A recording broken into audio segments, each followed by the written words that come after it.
इंदौर में पूर्व मंत्री और कांग्रेस नेता सज्जन सिंह वर्मा ने पत्रकारों को संबोधित करते हुए भारत जोड़ो यात्रा को लेकर अपने विचार साझा किए और कमलनाथ सरकार के किए गए कामों को याद दिलाया।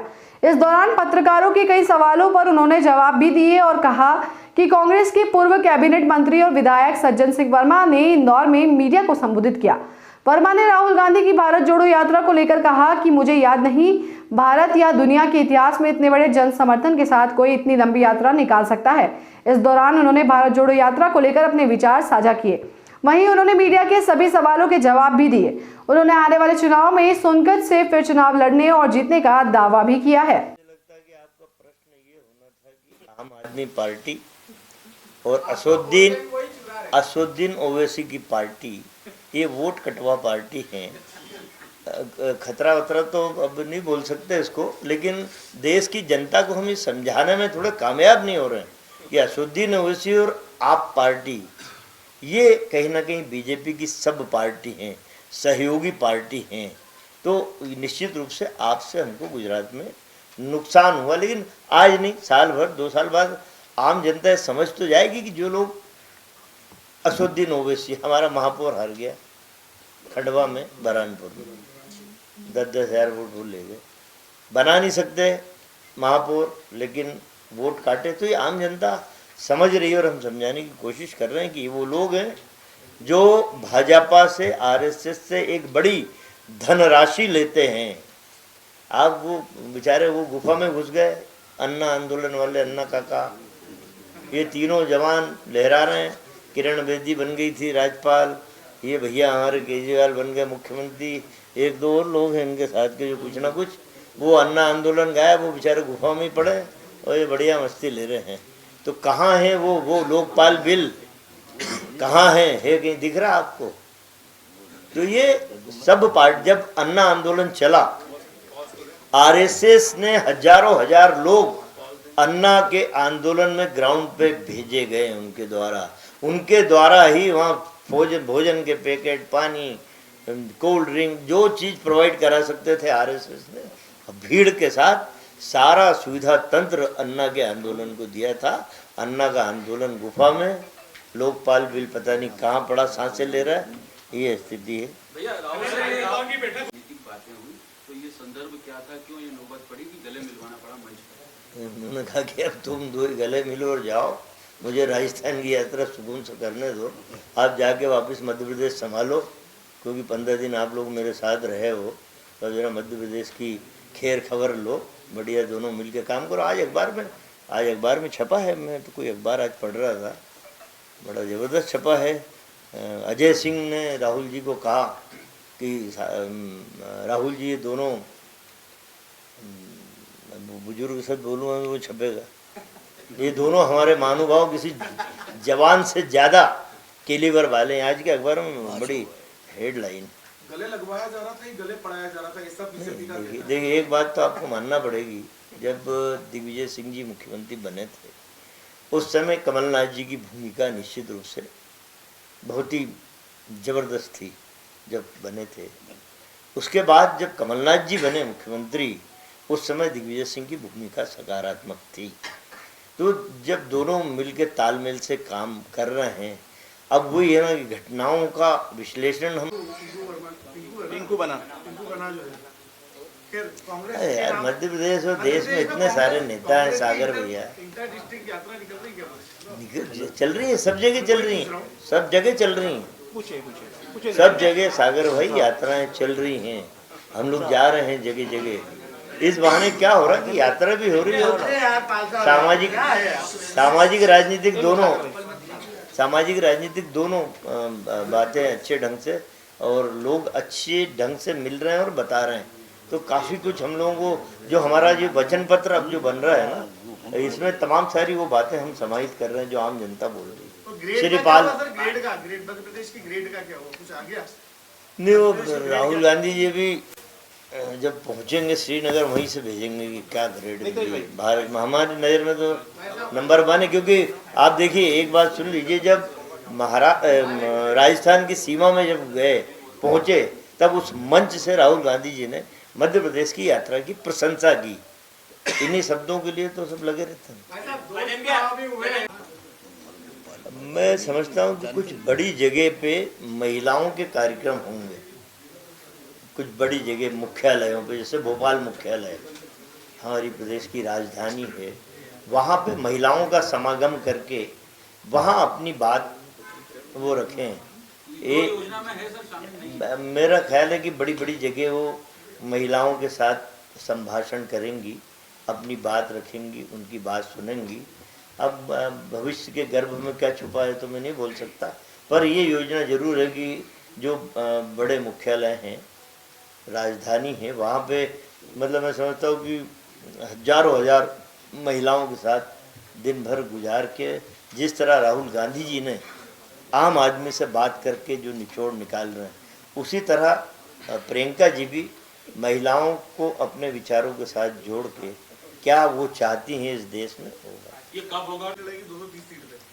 देखिए, जयस को हमने पिछले चुनाव में दी थी, सीट दी थी हमने। नहीं, आपने कांग्रेस के टिकट पे लड़ा था, जयस हाँ, को नहीं दिया था। नहीं, जयस के ही व्यक्ति था, वहाँ तो हमारे दूसरे लोग भी थे।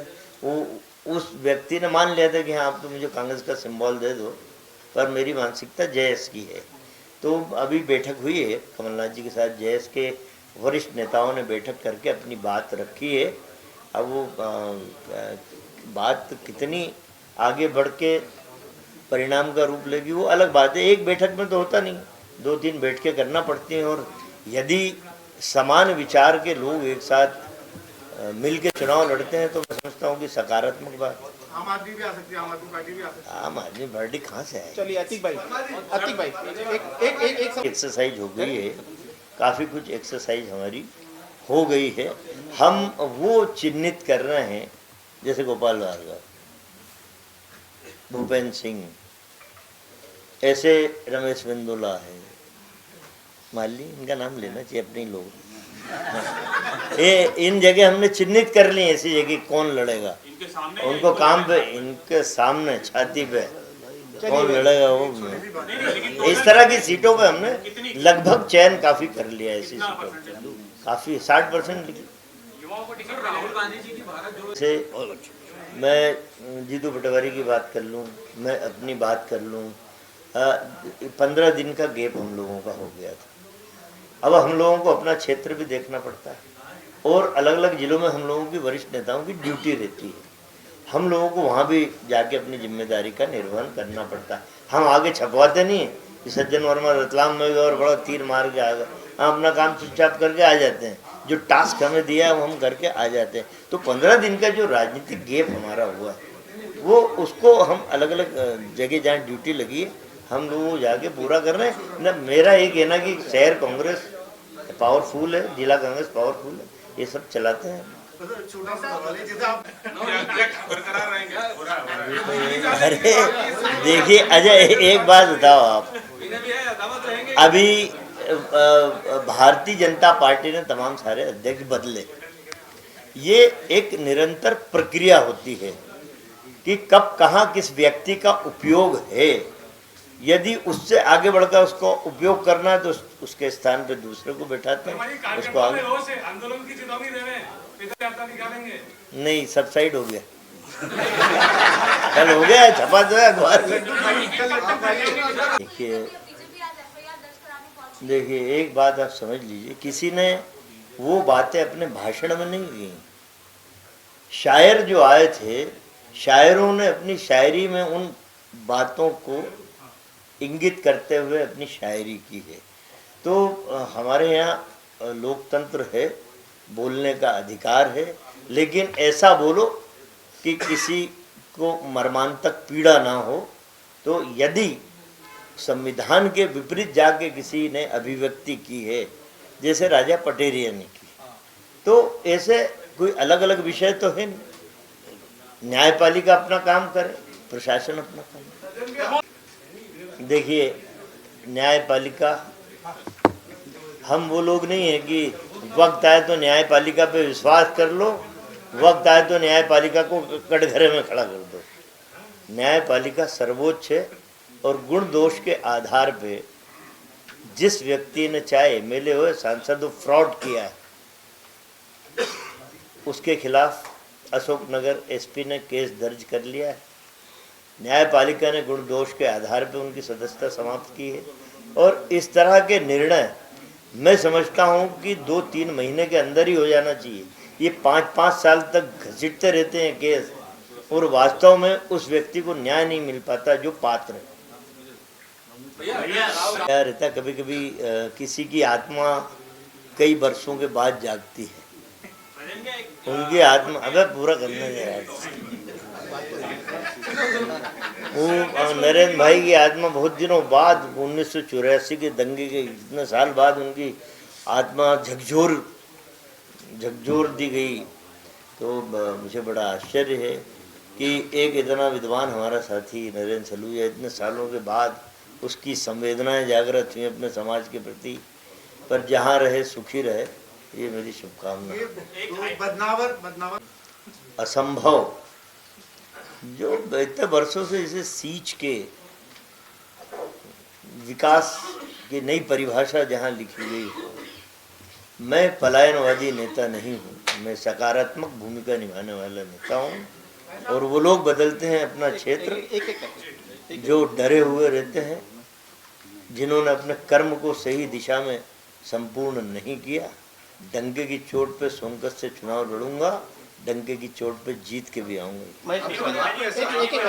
नहीं, असल में कुछ लोग हमारे पार्टी के जब से उपचुनाव में तुलसी सिलावट जीते हैं तब से कुछ लोगों की ड्यूटी हमने वहाँ लगा दी है और वो बड़ा परिश्रम कर रहे हैं और मैं समझता हूँ एक एक गांव एक एक गली की खाक छान रहे हैं, लोगों से मिल रहे हैं और निश्चित रूप से ये जो 2023 का चुनाव होगा तुलसी भाई राजनीति के अखाड़े में चित्त मिलेंगे। Bureau report.